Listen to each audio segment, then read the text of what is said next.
हाय, मी रेश्मा. आपण बनवतो आहे मोबाईल पाऊच. त्यासाठी मेन कपडा स्पंज आणि नॉनवेनचा कपडा घेतला आहे. 9x10चा आहे. त्याला अशा प्रकारे क्विल्टेड करून घेतला आहे, म्हणजे शिवून घेतले मधून. नंतर बाजूने त्याला कापून घेतलं. एक्स्ट्रा जो भाग आहे ना तो कापून घेतला. आणि आता त्याला 1.5 इंचाची मार्किंग केली आहे आणि तिथून आपल्याला कापून घ्यायचं आहे 1.5 इंचाने, कारण आपल्याला डबल झिपचं बनवायचं आहे. मग ते तिथे मार्किंग केलं आणि कापून घेतलं. मग त्याला आपण तिथे झीप लावणार आहोत. सरळ कपड्यावरती उलटी झीप लावायची आहे. झीपवरती शिलाई मारून झाली ना का नॉर्मल कपड्याची एक स्ट्रीप घ्यायची 1 इंचाची. बघा मी 1 इंचाची त्याला स्ट्रीप लावून घेते आहे.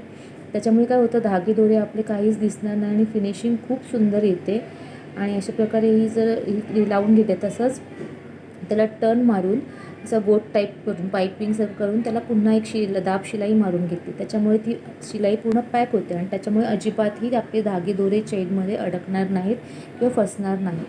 आता तशाच प्रकारे आपली ही झाल्यावरती त्याच्यावरती वरच्या साईडला पण तसंच पट्टी लावून मी करून घेतलं. आणि नंतर पॉकेटिंगसाठी पुन्हा मी 9x5.5चा कपडा घेतला. त्याला चारी बाजूने शिलाई मारली आणि बघा अशा प्रकारचं एक पॉकेट तयार झालं. आता वरती पुन्हा एक झीप ठेवली आहे आणि त्याच्यावरती सुद्धा नॉनवेनची स्ट्रीप ठेवली 1 इंचाची. त्याला पण शिलाई मारून घेते, कारण वरूनसुद्धा आपले धागेदोरे दिसले नाही पाहिजेत, ह्या काळजी करून मी ही शिलाई मारून घेतली आहे. आणि त्याला पण असंच पायपिंगसारखं गोट तयार करून त्याला पण पूर्ण शिवून घेतलं. त्याच्यामुळे आपली शिलाई पक्की होऊन जाते. नंतर झीप दुसऱ्या साईडला लावली, तिथेही पुन्हा तसंच नॉनवेनची स्ट्रीप लावली आहे आणि त्याला शिवून घेते आहे. आणि हा माझा पहिलाच व्हिडिओ असल्यामुळे थोडीशी माझी गडबड होते आहे व्हॉईस देतानाही, थोडं समजून घ्याल मला तुम्ही. आणि 2 चेनीमध्ये मी आता पुन्हा रनर टाकते. बघा पहिल्या चेनमध्ये रनर टाकलेलंच आहे आणि मग 4 बाजून शिलाई मारली. आता वरच्या बाजूने सुद्धा मी एक रनर टाकला आहे. रनर घुसवायला त्याच्यामध्ये टाकण्यासाठी खूपच हे लागतं, आहे इझी, पण पहिल्यांदा जो टाकतो ना तर त्याला खूपच कठीण जातं ते टाकण्यासाठी. त्यासाठी खूप प्रॅक्टिसची गरज असते. तशीच मलाही होती. आणि 2 आपण रनर टाकले आहेत. आता त्याला आपण उलट बाजूने करून घेऊ आणि बाजूने एक्स्ट्राचं सगळं कापून घेऊन त्याला पण नॉनवेनच्या स्ट्रीपने 1 इंचाचीच नॉनवेनची स्ट्रीप घेतली आणि बाजूने त्यालाही फिनिश करून घेऊ, की तिथूनही आपले काही धागेदोरे दिसले नाही पाहिजेत यासाठी. पहिला शिलाई मारून घेतली म्हणजे पॅक होऊन जातं. आणि नॉनवेनची स्ट्रीप लावली काय होतं, की अजून 2-3 शिलाई चढल्या जातात आणि मग ते पूर्ण पॅक होतं छानपैकी. फिनिशिंग पण खूप सुंदर येते.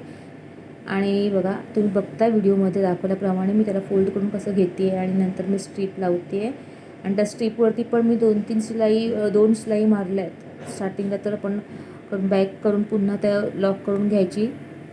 आणि ह्या एक साईडची झाली. दुसऱ्या बाजूने आपण तसंच फिनिशिंग केलं आहे. आणि आता मी त्याला कोपऱ्याने कापून घेते, कारण कडा व्यवस्थित आला पाहिजेत. आणि बघा आता मी उलट केलं आहे आणि उलट करतानाही व्यवस्थित काळजी घेऊन कोणे पहिल्यांदा व्यवस्थित छान बाहेर काढा. जसं आता मी करते, ब्रश टाकून मी असं कोणं बाहेर काढलं आणि अशा प्रकारचं आपलं छान फिनिशिंग सकट आपली दुसरा पॉकेटही आपला तयार झाला आहे. आता बघू शकता. आता मी ते ओपन करून दाखवतेच तुम्हाला. हा एक पॉकेट, 2 पहिला पॉकेट, दुसरा पॉकेट. किती फिनिशिंग सुंदर आहे बघा. मोबाईल टाकून पण पहिल्या ह्याच्यात पण मोबाईल राहतो आहे, दुसऱ्या ह्याच्यात पण मोबाईल राहतो आहे. पैशासाठी पण तुम्हाला भरपूर स्पेस मिळते आहे. आणि ही साईज परफेक्ट आहे 9x10ची. आणि अशाच प्रकारे त्या कस्टमरच्या होत्या. एक सिंगल झिपच्या 6 पीसच्या ऑर्डर होत्या आणि 2 मी त्यांना डबल झिपची करून दिलेली आहे. तर कशा वाटत आहेत पर्स मला नक्की कमेंट करून